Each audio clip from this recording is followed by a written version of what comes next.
Magandang hapon po sa lahat. Unang-una, siguro baguhan ako sa lahat, sa mga karamihan. Pero kapatid ko po si Sir Glenn. So yun yung pinakakilala siguro sa mga barangay sa Culion.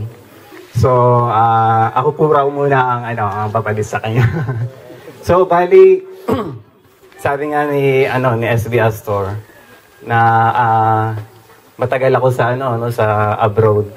Alos 15 years ako doon. Pero ang connection ko sa Culion, lagi ako nakatutok sa Culion. Lalo na sa social media, sa internet. So nalalaman ko yung mga nangyayari dito sa Culion. So sa mga experience na yun, makikita ko na sinasabi nga ni Mayora Binyang na kailangan ng pagbabago. So, yun din talaga yung yung nakikita ko. Ang napapansin nyo, nakadilaw kami ngayon, hinahawakan namin yung LP. Yun yung tubig na daan ni Pinoy, saka ni Mar Rojas. Sila ngayon ang isa sa partido namin. Kasama rin si JCA sa PPP, Partido ng Pagbabago ng Palawan. So napakaganda ng samahan. Doon pa lang makikita nyo na yung isang plano, isang pangarap, saka isang yung plataforma. Narinig nyo kanina kay Mayora na napakaganda lahat ng mga plano. So yun po yung natin, kasiguruhan siguro na gagawin.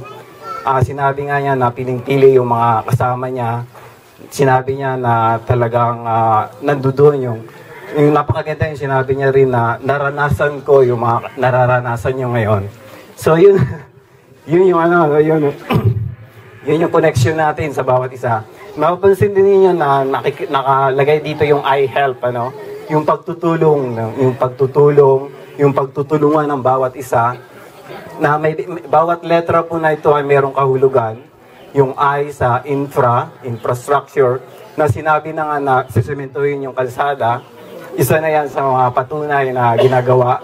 Yung health, na sinabi rin kanina na meron tayong mga patuloy na pagtulong sa mga kalusugan. Tapos yung edukasyon, yun yung isang tinututukan nga na lahat ng scholar kasama. Tapos yung sa L, yung livelihood, natututukan na rin tayo ngayon sa livelihood. Nakikita natin dito yung agriculture, kailangan talagang masuportahan ng lubusan. Tapos yung sa P naman, yung protection ng environment. Alam ba ninyo na yung sa likod dito na MPA, yung Marine Protected Area, so yun po yung yung kahalagaan ng environment. So sa akin po yung tourism, mapapansin nyo yung Coron, ano yung kanilang pinaka-income, di ba? Ano yung pinaka-main income ng Coron?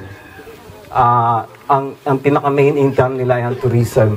Yan ang dahilan kung bakit sila naging first class municipality. Kasi dagsa talaga yung turismo. Sa atin, actually, meron tayo. Diyan ang sa likod, may kita mo dyan, walking distance lang dito. Tapos yung yung pulang lupa nga nabanggit kanina, yung waterfalls sa Balanga, tapos yung mga isla natin, actually yung Malcapuya sa atin yan, yung Bulalakaw, yung Chiron, mga White Beach, yung dito, yung ano ba to? Pass Island, actually sa atin yan. Marami pa tayong mga isla na maganda na kaya natin gayahin yung Coron. So, sana matutukan natin to. At ngayon pa lang, magpapasalamat na kami sa suporta ninyo, sa tulong ninyo at sa pagkikisa, sa pagsasama-sama natin sa pagbabagong ito. Maraming pong salamat. Ayan, napakaganda po ng pananaw ng ating kasamaang John Lesboa.